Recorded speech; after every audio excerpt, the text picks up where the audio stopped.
এবং সত্যি gender equality নয়, মেয়েদেরকে উপরে রাখতে পছন্দ করে।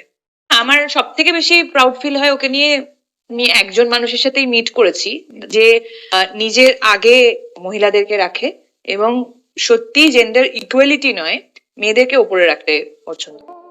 সমুদ্র দ্বারে নীরবতা পরিবেশে এবার গোপন ক্যামেরায় ধরা পড়ল দেব ও শুভশ্রীর নীলা খেলা।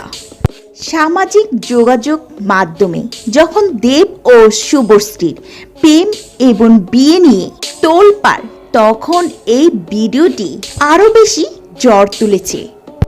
জানা যায় শুভশ্রী এখন রাজের সঙ্গে নেই, সে এখন বেশিরভাগ সময় দেবের সাথে সময় কাটাচ্ছে।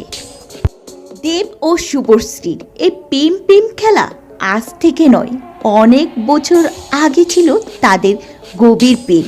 মাঝখানে মনোমালিন্য, দীর্ঘদিন পর আবারও একসাথে দেব ও শুভশ্রী।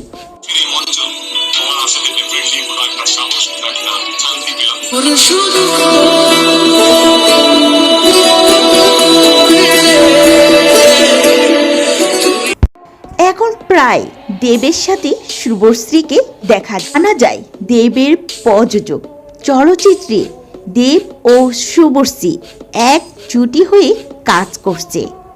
আর এটাই ছিল দেবের প্রথম প্রযোজক চলচ্চিত্র।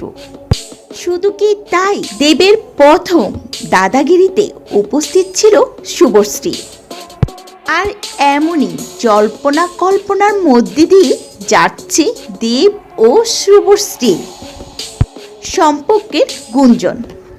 তো ভিউয়ার্স, আপনারা কি মনে করেন, দেব ও শুভশ্রী বিয়ে করলে কি ভালো হবে? আপনাদের মূল্যবান মতামতটি ভিডিওটির নিচে অবশ্যই কমেন্টে জানিয়ে দিন।